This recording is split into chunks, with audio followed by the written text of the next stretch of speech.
Peggy 16.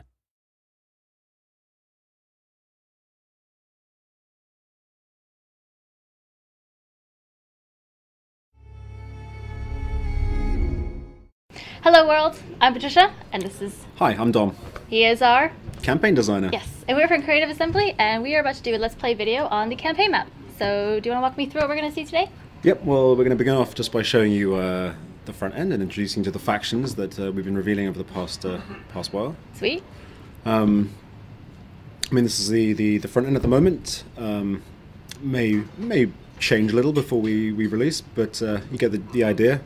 We have our factions, or our major faction groups up top here. In this case we have Rome selected. You can see that we have the 3 families, the houses you can choose from. Cool.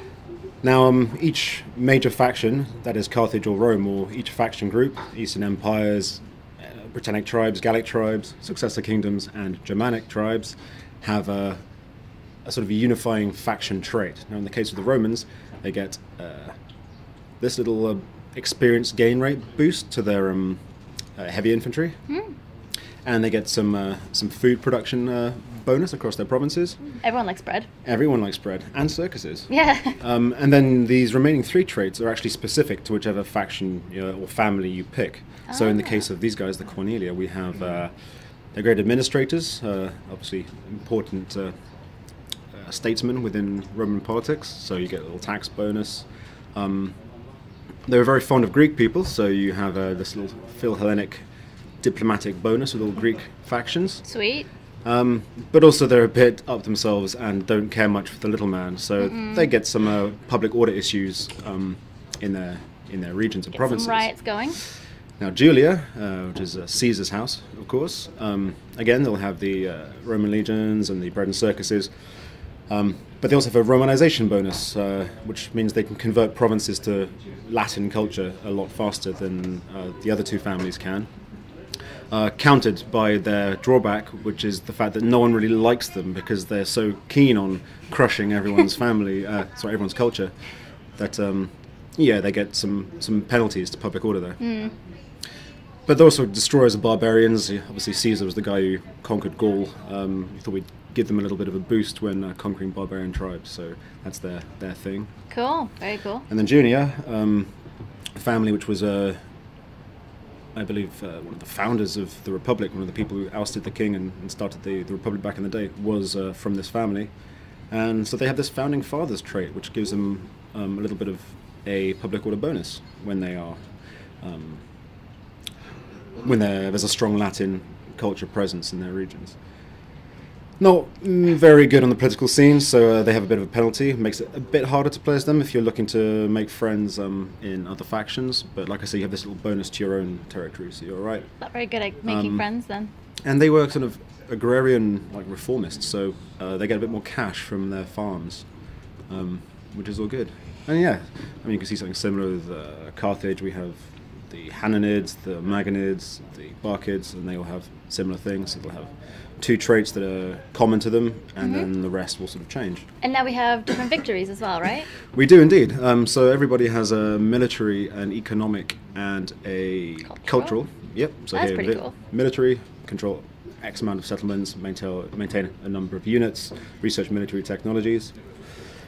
In the case of the Carthaginians here, they have the additional fact they need to maintain naval units rather than just any old unit, because they were known as a naval power.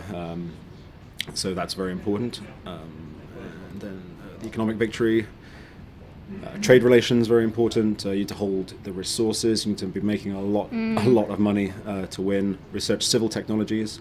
So would you say some victories are harder to do than others, or are they just styled differently? Well, I think it depends how your campaign evolves. The fact is, you're not actually tied into any one victory condition. You're sort of playing along. You might be thinking, I'm going to crush my enemies, and you're going for it, and then along the way you think, well, I'm actually having a very hard time of it, but I'm making a load of cash. Yeah. And I have all these important resources, and I've got these regions, so maybe I'll just consolidate and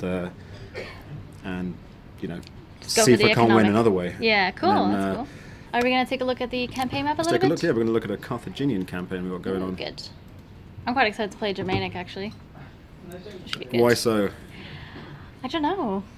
I'm not sure. They actually have the coolest agent belongs to the Germanic.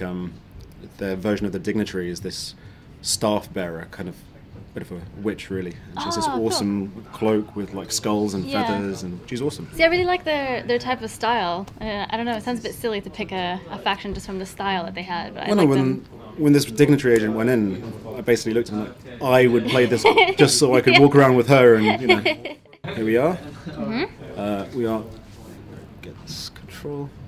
We are looking at, we're in Mauritania here. So we sort of started all the way down here. This is Carthage, our capital. Cool. We also had a colony here in Lilybaeum and Caralis, as well as a small colony all the way over in Karthágó, which actually means Carthage as well, but we felt it might be confusing to have several cities with the same name. Yeah. Now you'll notice, or people out there, keen-eyed people will notice that, actually no, you won't notice because obviously we've been playing for a while here. But yeah, in the start pause, originally we gave this territory to Carthage. Right. But we kind of adjusted it now, so rather than giving them the entire north of Africa, they're an interesting faction to start with because they're spread out. So here they have Carthage, they're here, all the way over in Spain. It's a lot to manage in very different areas. You've got to really make sure you don't get overwhelmed by people. Run me through some of sort of the inner workings of a city, and maybe we can take a look at some of the politics, some of sort of the, you know, behind the scenes things that may happen after a battle or before a battle. Well, what you're going to see here is we have an entire province, the province of Magna Graecia, which we've conquered both from the Romans and from the poor fellows of Syracuse. And by selecting one of the settlements here, you'll see we bring up the entire province panel. If we didn't own all the settlements, these would be sort of blocked out, and we need to get visual confirmation to be able to get, you know, sort of spy information on these places, see what's inside them. But as you can see, we've got a lot going on here, and we are currently running an edict. This is the Stimulate Trade Edict, which gives a considerable boost to all your income from markets and trade ports. Obviously, it's you can't run these edicts unless you own the entire province. So if I say go back to Carthage, I just have the one settlement. I can max this out as much as I want, but unless I secure control of the other regions here, I'm not going to be able to just boost it with that extra bit of that extra sweetener that is the edict. So here, obviously, we want to make money. We've been trying to rake it in, you know, prosecuting many wars. Yeah, you need money. You can't kill people without money. Always need that money. But what else we can do here?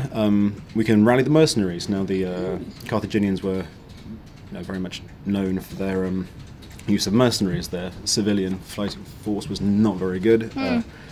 Lots of their own citizens were fighting in the navy. But yeah, so if you want to add to your mercenary units, you can, when you have an entire province, go to rally mercenaries. Ah, look at the little green. Yeah. Everyone's celebrating. Well, in this case, they're celebrating. That's a population buff. You can see there. If it's a military buff, it'll have red confetti. And cool. if you're making lots of money, then it'll be a gold one. Gold one. Yeah. So yeah, visual confirmation. You set off your edict. You get this confetti effect. You can see it across the map in other places as well, assuming other people are celebrating. But I think these guys are cause to celebrate. Now you'll see here that the Etruscan League have actually kicked the Romans out of Rome, which is quite an unhistoric turn, but hey, that's what this game is about. It's about creating the sandbox and exploring it. Making your own history. Or letting the AI sometimes create its own history for you. So here we are. We have the overview map, which I'm sure many of you have seen. I'm sorry, we don't care about unrest right now. What we care about is the map. Yeah, many of you have seen this in the E3 video, of course. The world is huge. Massive. And so these are all the people I know. It's actually quite tragic because, you know, you look at this list.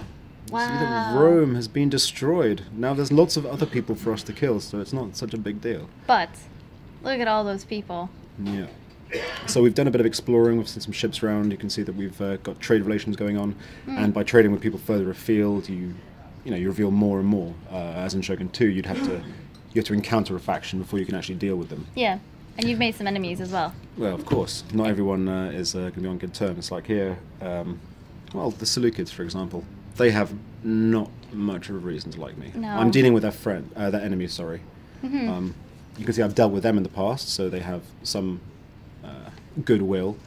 But when combined with the fact that I'm basically trading and being all pally with some of their worst enemies, it doesn't add up very well. Are you going to try to rectify that, or are you just going to... Well, they're a bit far away for the moment. I'm sort of concentrating on this area here. Not a problem. The minute I start moving across, or if they survive and make their way across and start conquering, when we encounter each other, chances are it's going to start off very badly. Cool.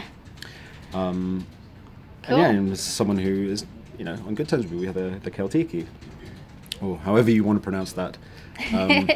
Cool. Well, thank you so much, Dom, for taking me through this, and I guess see you guys around. I'll see you soon. Thank you for watching.